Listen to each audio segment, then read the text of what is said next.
Hi guys, how are you today? We are going to do a short video here, a little bit of a stash update. I got some interesting things in this week, and I thought I would share. Um, one is a pseudo grail kit, and one is just a step below a grail kit, and the other one is an interesting subject which I want to tackle. We'll start first with our pseudo grail kit. I have been searching high and low for a long time. I did this model when it very first came out in like 1983, 84, somewhere in there. I don't know if it has a date on the box. As you can see, it was still sealed. 1983. I thought it was. So it was probably in 84 when I built it, because I know I was in college, and this was and 83 was the first year that this. Late 82, early 83 is when this body style switched from the 70s body style Firebird. But anyway, so I built this kit back then, just with tube glue and a hairy stick, and what few parts I had laying around, and I built it into a really cool dragster version. Had big wide tires sticking out of the rear hubs, out of the rear fenders, and stood it up on its nose and looked really cool. But that model did not survive my college days and all the moves. There's parts of it still floating around. I think the hood is in my parts box still, but I painted it. Yeah, this was I had done it in a bright orange. It's the Togo top, so it's not the T-top. It's actually open all the way across. Let's see if there's a.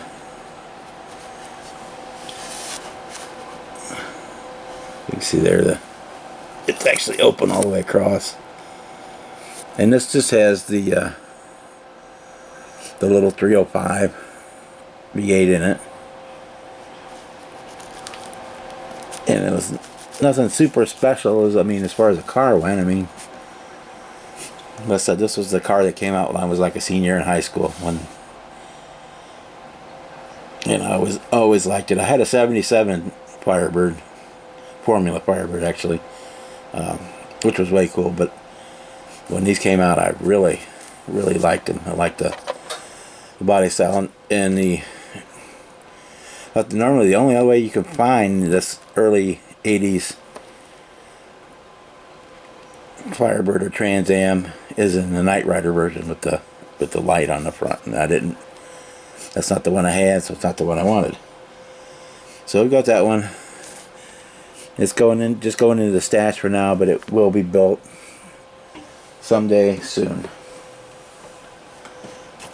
So I'm kind of in that nostalgia area where a lot of those really cool kits I built when I was a teenager, or in my early 20s, some 30 something years ago, 40 years ago. I've been slowly revisiting them, because I could do. My skills are much better now, and do a much more respectable job. And so a lot of those models didn't survive my college days, because I still have some of the models I built when I was still at home in school, because they were in my mom's basement, and I was able to pull them out and kind of refurbish some of them. And one day we'll do a video on a couple of those. They're definitely nothing spectacular, but we'll look at them. The second one, which I will put just a step below being a grill kit, and a kit I've been looking for a long time, and I happened to find it the exact same day on eBay, like an hour after I found the Firebird, is your 70s era Camaro Z28. Now this is a kit I have not built before, but I wanted to get this one because the same time period I had my 77 Formula, and my brother, oldest younger brother, had a 76 Firebird. My uncle had a Z28. His was all black, and obviously didn't have all jacked up with a blower and whatnot, but it was just a black T-tops, and I believe his was a 76, but they really didn't change. The body really didn't change during that period, those 5 or 6 years. It was not until like 80 or 81, it may have been 81, when they changed from the sunken hood scoop to the to when it was like a raised, more like what the Trans Am had. And then obviously, of course, in 82 and 83, the Camaro also went to that same body style as the Firebird. But anyway, again, this is I wanted to build this because my uncle had one. I'd say about the same time I had my Firebird, and he's no longer with us. And also, he had at one time, he had a 69 Camaro that would have been turned into a drag car and then turned back, so it had the big snorkel hood scoop on it, and monster Kragers on the back, and it was said it was jacked up on its nose, and looked really cool. And I have one of those kits, and I'm kind of probably gonna build this one and that one at the same time, and then when they're done, give them to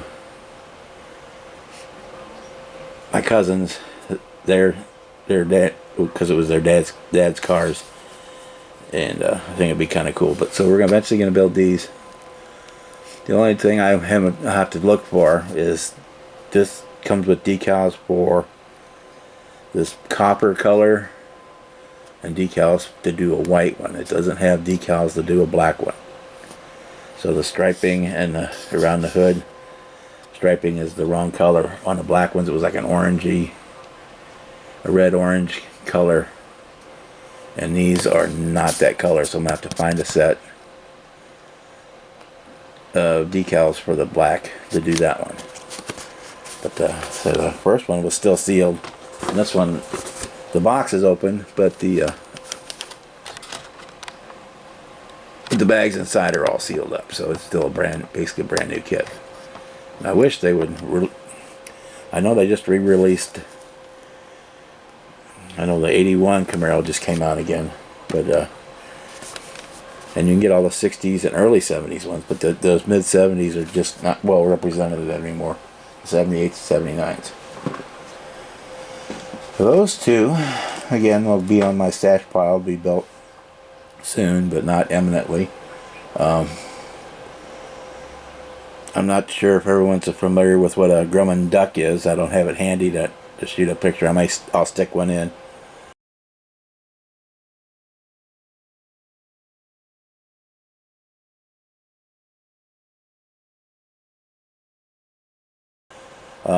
There's an Armed Forces group build that's started. It's running all year, and I've got one of those on the way to do for the Coast Guard version, because there's not a whole lot of Coast Guard stuff out there to begin with.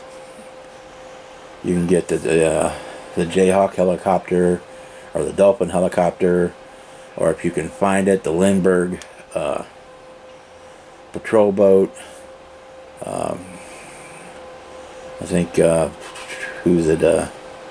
Glencoe has the rescue boat, which is basically just a big motor launch, and then you can find models of the Eagle, the Coast Guard sailing ship, and that's about it.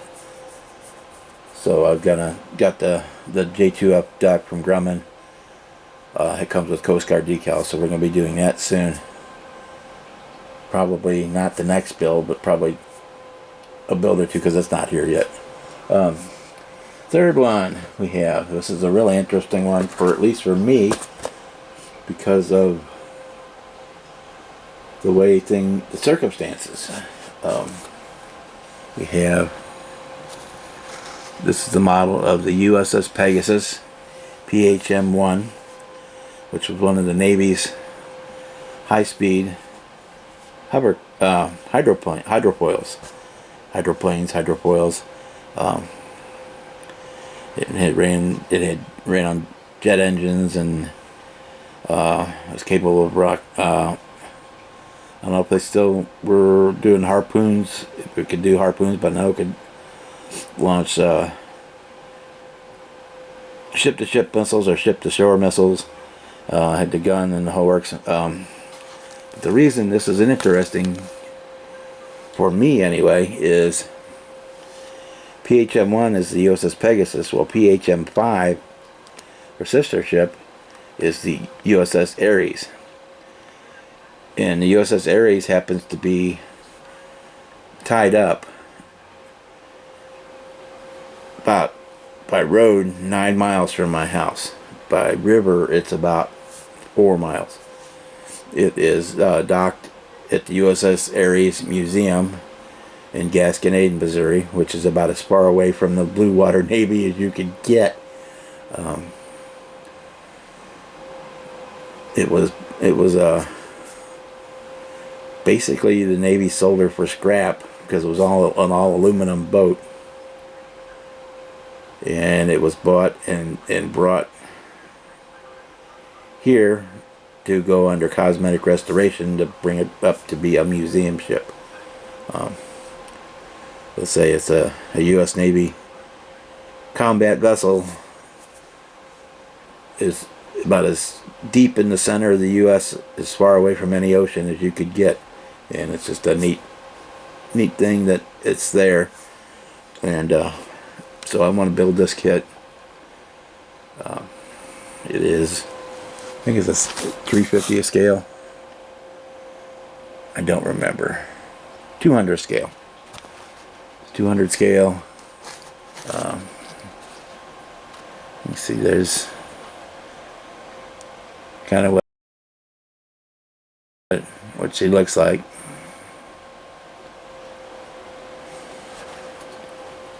And when it's done, if it looks decent enough, I'm going to give it to the Ares Museum for permanent display. So that's my something a little different kit. And I'm not a shipbuilder. I have a grand total of, counting this one, 2 ships in my stash, not counting starships or spaceships. This is actual ships. I have the Pegasus, and I have the big Constitution, which I need to start on one of these days.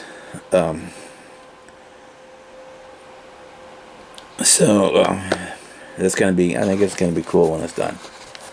So those are my stash updates.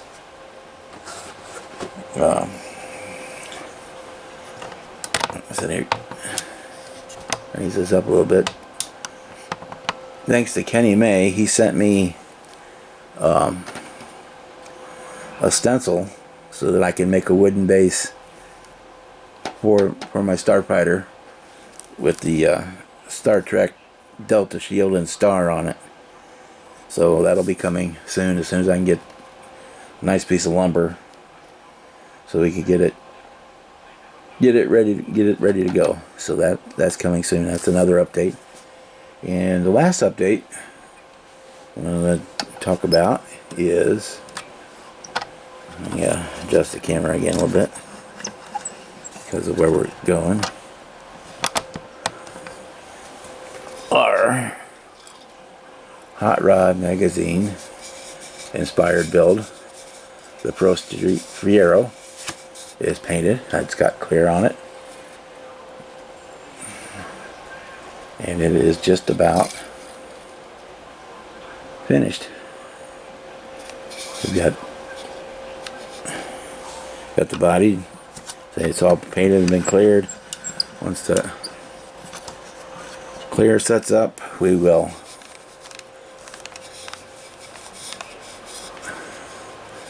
get it assembled. I've already got the glass coated in future. Here is our other body parts, with the spoiler that I built for the trunk / engine cover, and the engine cover vents. And then I've got, we used some bare metal foil on the exhaust tips, so they turned out real nice. So we should have this done in a day or so, and we'll do a full video on that. But that's just a quick sneak peek update on the Hot Rod Pro Street Fiero. So thank you guys for watching, and I hope you enjoyed the video. And if you're not subscribed, I wish you would subscribe. Of course, you probably already are if you're watching the video, but you know, hey, we will see you in the next one with the update